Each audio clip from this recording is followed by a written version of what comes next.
Hello, my dear friends. I'm very glad to see you at my Lection Sport Nutrition. My name is Michail Beltsevich. I'm a dietitian. I'm an endocrinologist dietitian.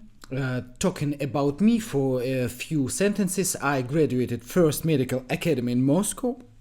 Then I had my endocrinology residence and practice, and then I understood that nutrition is my main interest, so I studied for dietologist, and then I worked in a big hospital, CKB, in Russia, in Moscow, and now I work in another big hospital, number 52.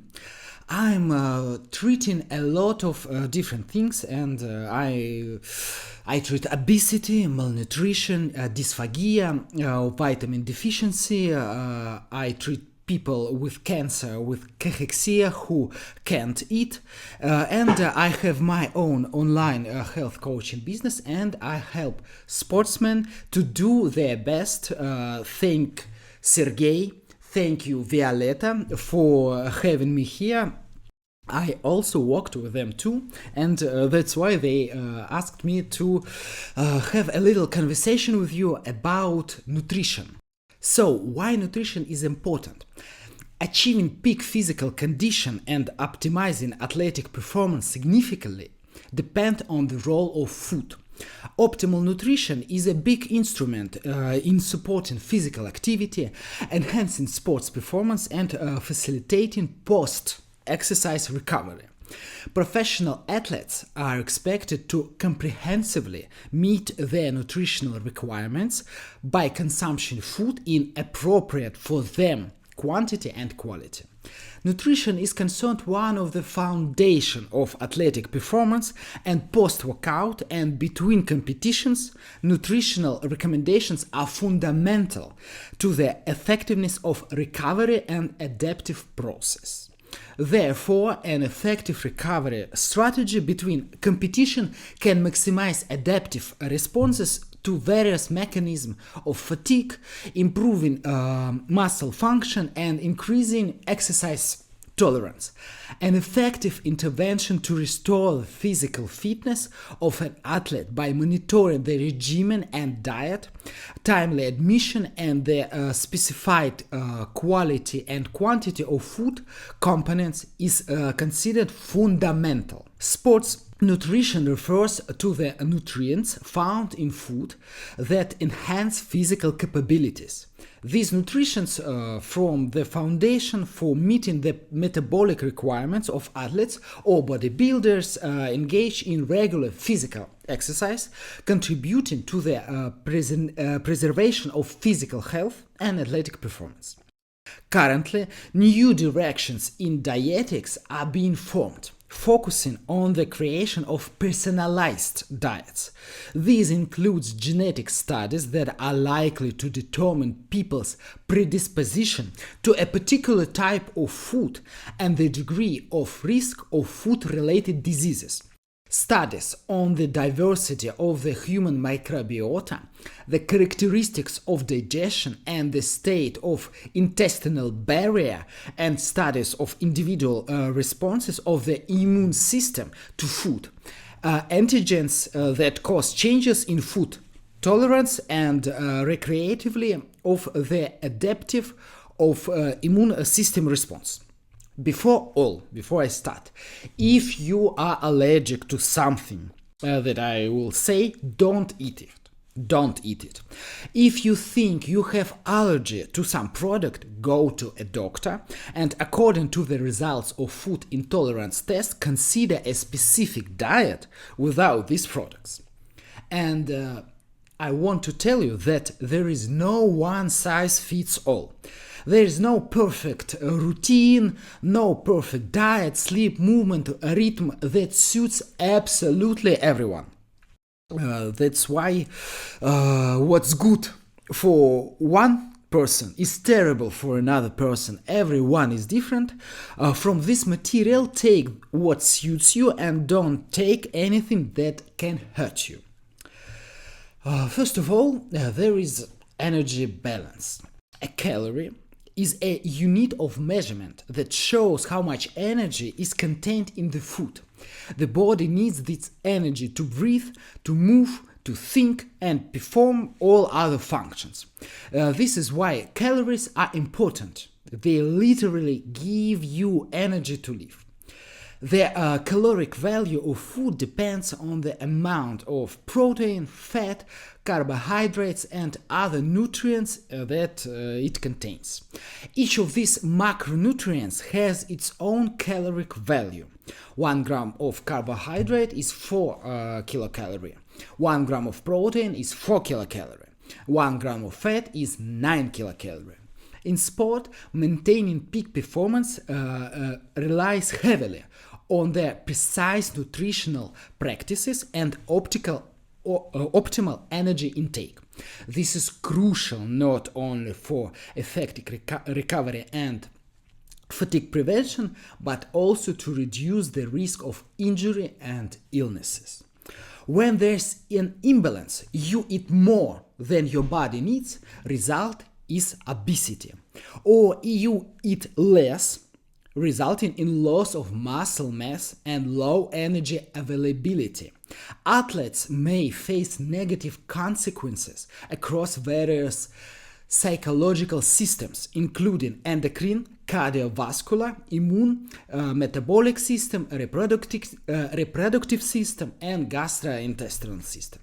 Athletes pursuing in a state of low energy availability may experience a range of issues, from disruptions in menstrual cycle to heightened focus on food, increased illness susceptibility, diminished mood, and compromised performance, decreased libido, and hormonal imbalances. So everyone have their own amount of calories that you should eat to be fit and strong and maintain healthy weight. Maybe you've seen calculators of calories in internet. Not of all of them are perfect. You can totally rely on them, but you can get approximate amount of calories and test it if it fits you. Let's talk about protein, because perceiving and optimizing skeletal muscle mass are crucial goals for individuals with athletic aspirations, whether aiming for improved performance, increase their muscle mass, or accelerate recovery. Moreover, the importance of skeletal muscle mass expands beyond active individuals, providing direct clinical health applications and benefits. The dynamic interplay, the balance between muscle protein synthesis and breakdown, is particularly crucial for aging adults, as skeletal muscle undergoes continuous regulation. The loss of muscle mass occurs when there's a negative balance, indicating a higher breakdown than synthesis, resulting in a net loss. On the flip side, the accumulation of muscle occurs when the rate of synthesis outpaces that of breakdown. The interaction between physical activity and dietary elements, particularly considering the consumption of protein and indispensable amino acid, is pivotal in governing both the construction and degradation of muscle proteins. It is a common misconception that high protein intake alone increases muscle mass, and focusing too much on eating lots and lots of protein can mean not getting enough carbohydrate, which is a more efficient source of energy for exercise. It is very important to know that high protein intake can increase your energy and overall calorie intake, which can lead to excess weight gain. The current protein recommendations for the general population are around 0.75 gram of protein per kilogram of body weight per day for adults. So it's unlikely that you need to eat extra protein if you are active within the current guidelines of 150 minutes of moderate intensity activity per week. But If you take part in a regular sports and exercise like training for a running or fencing or cycling event, or you are lifting weights regularly, then your protein needs may be slightly higher than the general population to promote muscle tissue growth and repair. For strength and endurance athletes, protein requirements are increased to around 1.2 to 2 grams of protein per kilogram of body weight per day. And don't consume it once in the day. It's better to consume it throughout the day, for example, after K exercise session and around every 3-5 hours over multiple meals depending on your requirements. For athletes that are in energy deficit, for example, team sport players trying to lose weight that was gained over the season, there may be a benefit in consumption protein amounts at the high end or slightly higher than the recommendation to reduce the loss of muscle mass during weight loss. Of course, you should check your kidneys before eating lots of protein. If you feel sick when you add whey protein or extra protein to your diet, consult with your doctor. Ideal protein foods for the diet will be fish, preferably tuna, salmon, trout, syra, and all kinds of seafood, of course meat, poultry, and dairy products. Fat. Let's talk about fat. Fat is very essential for the body in optimal amounts, but it is also high in calories. Consuming too much fat can lead to excess calorie intake, which can lead to weight gain over time. So this is a concern if you're controlling your weight. Consuming an adequate amount of fat is important, but high-fat or fat-loading diets like keto diet are ineffective and dangerous in long term. It is recommended to consume dietary fat between 20 and 35% of the total calorie intake for athletes, with saturated fat intake being less than 10%. The type of fat that you are consuming is also important. Studies have shown that replacing saturated fat with unsaturated fat in the diet can reduce blood cholesterol, which can lower the risk of heart disease and stroke. Fat-rich foods usually contain a mixture of saturated and unsaturated fatty acids, but choosing foods that contain high amounts of unsaturated fat and less saturated fat is preferable, as the most of us eat too much saturated fat. For the general population, the advice would be to stick to the guideline less than 10% calories a day should be from saturated fat. The most common sources of saturated fats are meats and dairy products. So food high in saturated fat include baked or fried food using saturated fats, meats including beef, lamb, pork, as well as poultry, especially with skin, lard, dairy products like butter and cream, oils from coconuts, palm fruits, or palm kernels. Saturated fats can add up quickly in foods that combine ingredients. In a US diet, the most common sources of saturated fat are sandwiches, burgers, tacos, burritos, food that usually combine meat and dairy products and are fried. Baked foods with butter, full-fat ice cream, and other desserts are also common sources of saturated fat. Saturated fat, high level of saturated fat tends to raise the levels of cholesterol in your blood. A high level of bad cholesterol in the bloodstream increases the risk of heart and blood vessel diseases. Other type of fat you should lower in your diet are trans fat. They raise bad cholesterol and lower good cholesterol. There are very small amounts of naturally occurring trans fats in meats and in dairy from animals such as cows, sheep, and goats. But most trans fats are in plant oils that have been chemically changed to be a solid fat. These are called particularly hydrogened oils. At one time, trans fats were thought to be a healthy choice to replace saturated fats. They also are inexpensive and have a long shelf life. But now trans fats are determined that they are no longer recognized as safe in foods. Don't overconsume them. And on the other hand, there are good monosaturated fats. They found in many foods, including red meats and dairy products. So meat and dairy have all kind of fats. About half of the fats in these foods are saturated and half are monosaturated.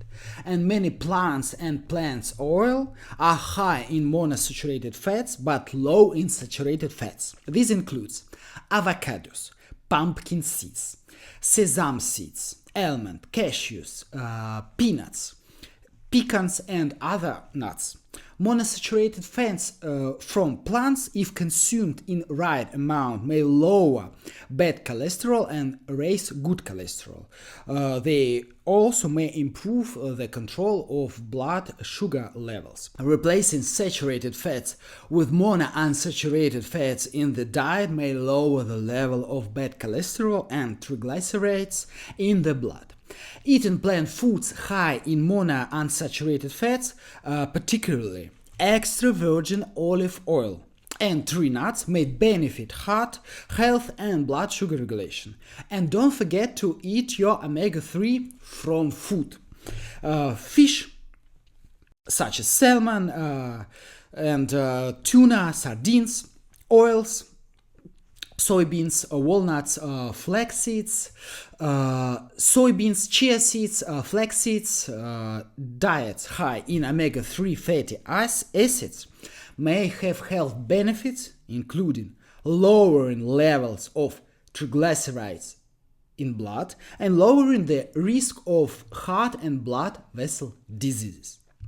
Okay, let's talk about carbohydrates. The main role of carbohydrates in physical activity is to provide energy.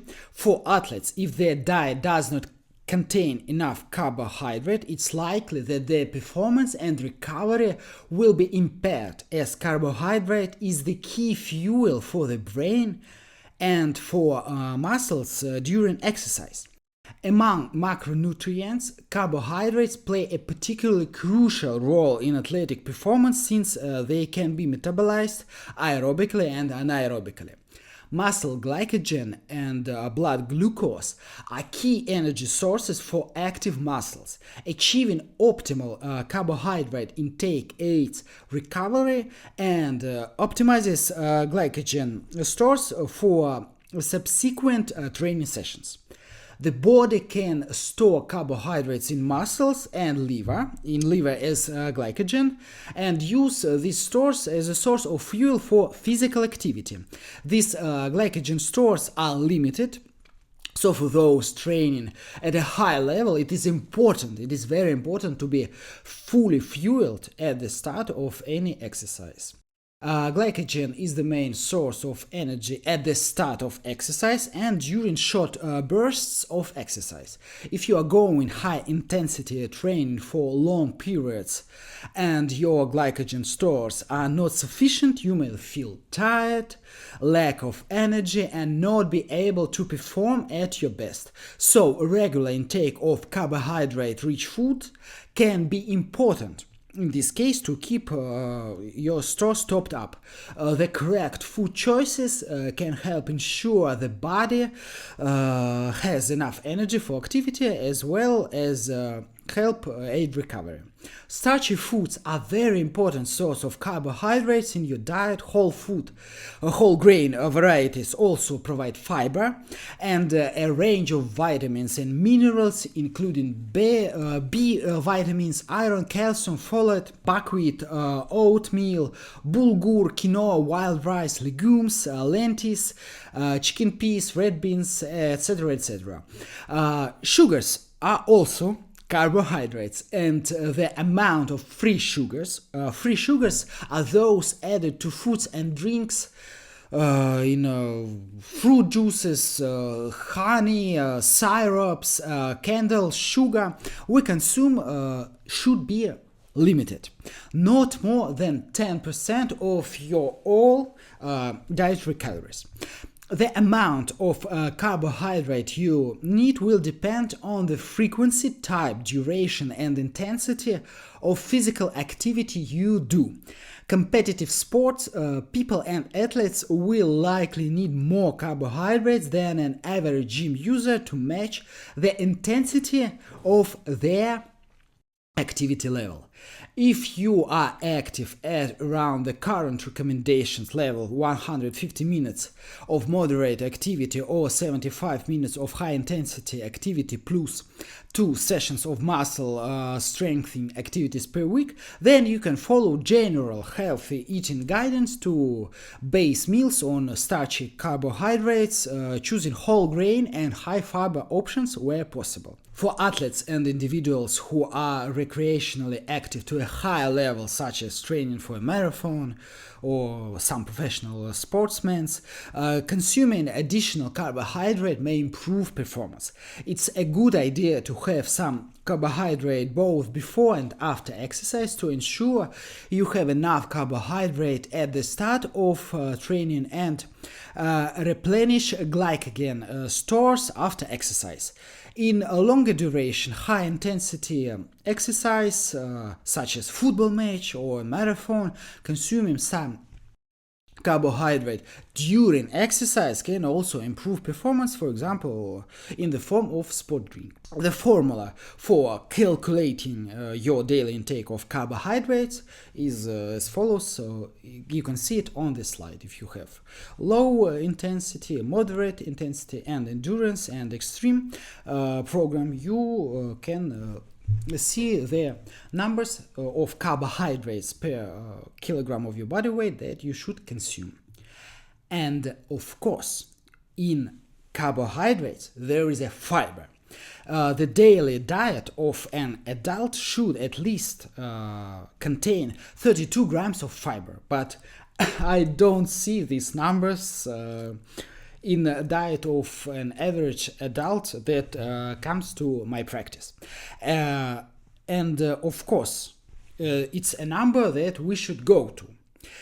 Exceptions to this rule are people with certain diseases and gastrointestinal tract problems. The main source of fiber in diet should be vegetables, and as additional sources of fiber can be used cereals, legumes, nuts, seeds, and mushrooms. Alternative source of fiber include bran, acacia, commercial fiber, and psyllium. Fiber-rich foods should be introduced into your diet gradually, especially if you have previously consumed little or no fiber. It is very important to adhere this recommendation, as your gastrointestinal tract may simply not be ready for such dramatic changes. The reaction of an unprepared gastrointestinal tract may be constipation or loose stools, pain, bloating, and other symptoms. Slowly increase the amount of fiber in your diet, and be sure to monitor the reaction of your gastrointestinal tract to fiber. And of course, it is very important to drink plenty of water when consuming fiber. Vegetables and fruit up to 800 grams per day show a clear reduction in mortality risk for a wide range of causes. If more consumed, the risk does not change dramatically. So you should eat a lot of different vegetables and fruits it is very healthy. It is good not only for your performance but for your brain health. Minimum 0.5 kilo of different fruit and vegetables daily minimum. And of course, don't forget about fermented food.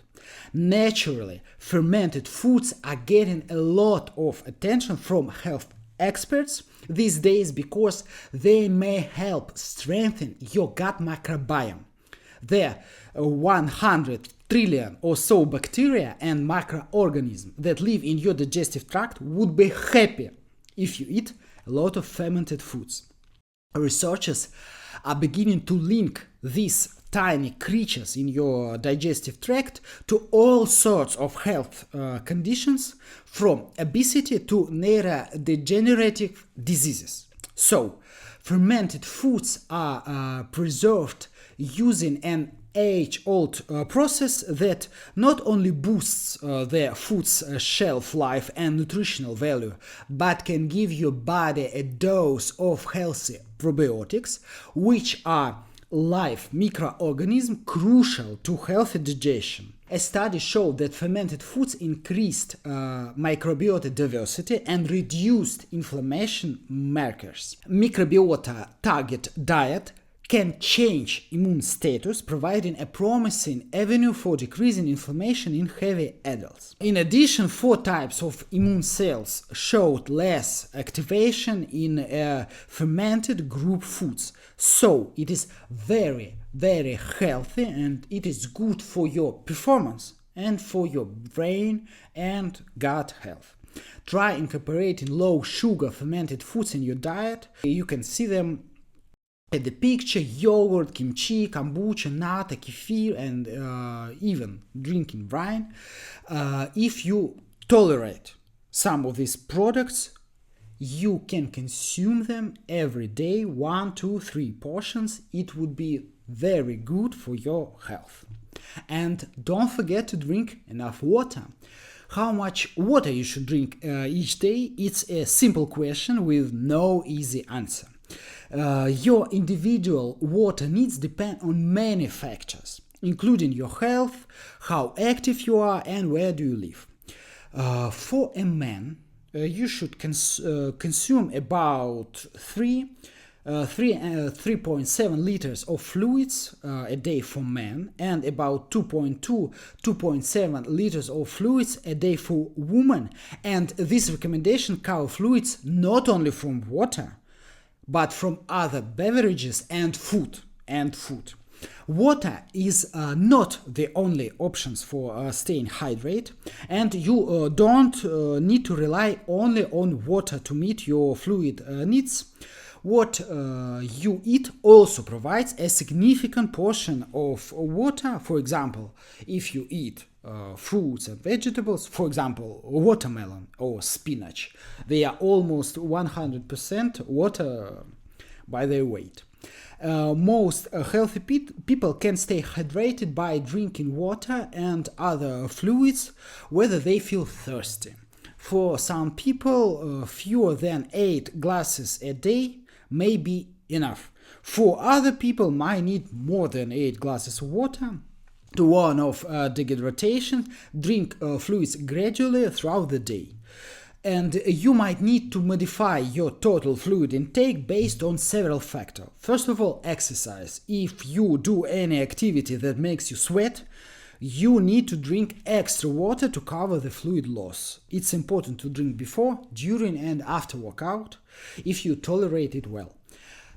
Environment. Hot or humid weather can make you sweat and requires additional fluid. Dehydration can also occur at high altitudes.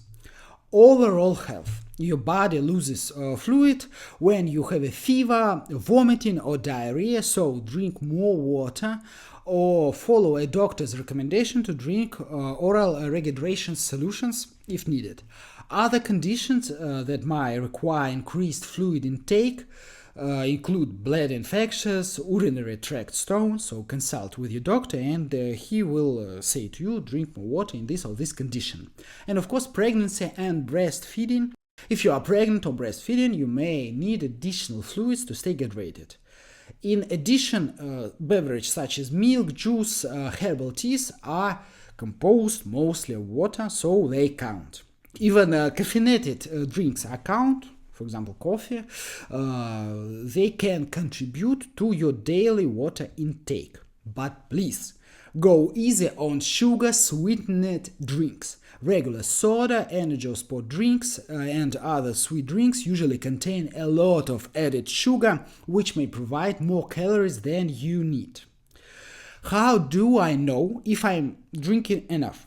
Your fluid intake is probably adequate if you rarely go thirsty, if your urine is colorless or light yellow. Your doctor or dietitian can help you determine the amount of water that's needed for you every day. To prevent dehydration and make sure your body has the fluids it needs, make water the beverage of your choice. It is a good idea to drink a glass of water with each meal and between meals, before, during and after exercise, if you feel thirsty. An easy way to do this is to have a drink at each meal, as well as socially or with medicine or vitamin. Of course, if you tolerate water bad with food, take it separately, but most of people tolerate it good, so stay hydrated. 2 words about alcohol, fried or ultra-processed food, junk food. Of course, I'm not saint, but for sportsmen and for people who want to maintain their health on good level, consume these products as little as possible. And let's talk a little bit about vitamins and minerals and checkup. Micronutrients play a crucial role in sustaining life. Vitamins and minerals, they support well-being, development, reproductive process, brain function, and others. These essential substances required in small quantities must be obtained through dietary intake, as the human body can't synthesize all of them.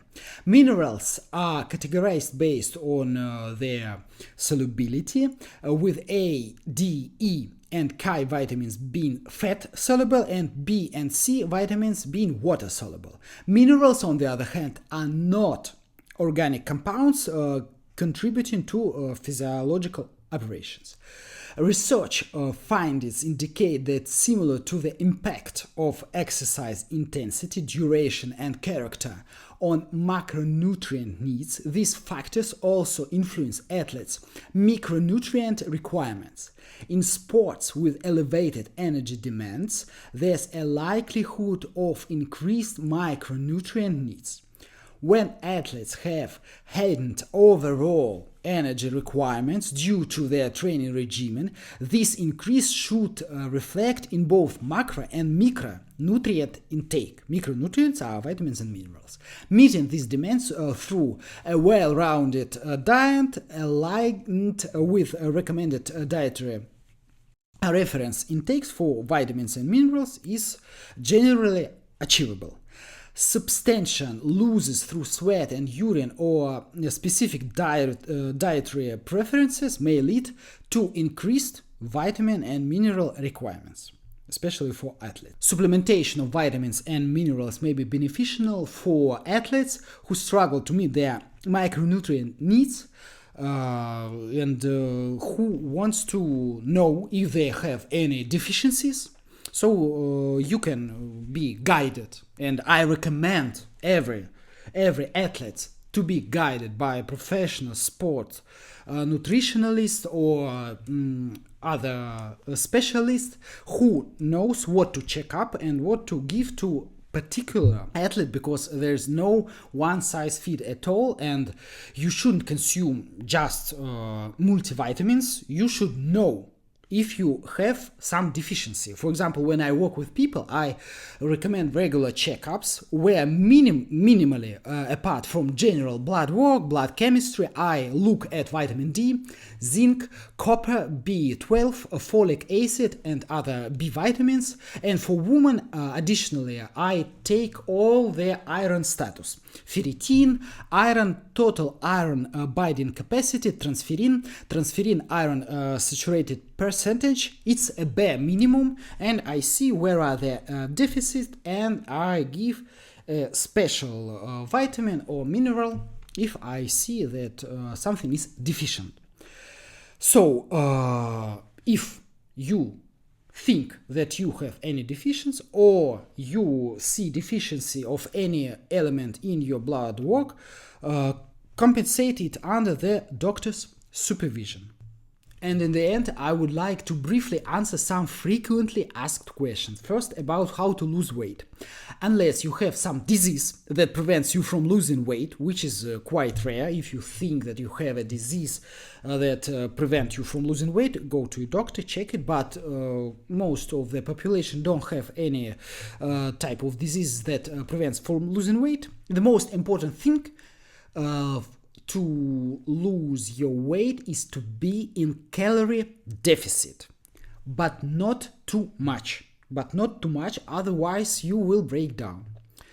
You should walk a lot and be in good psychological state. That's all. It's most important things for losing weight. Another frequently asked question is it necessary to give up dairy and gluten? No. If you suspect that you react badly to these products, you need to go to the doctor and do the test, including genetic tests, and it will be clear whether it is necessary to remove gluten and dairy products or no. And of course, the last one I want to say you that if you have untreated diseases, go to a specialist, go to a doctor, run to a doctor. The longer you wait, the more expensive and longer treatment will be. So, thank you very much for being with me. Sergey and Violetta, thank you so much for having me here. See you.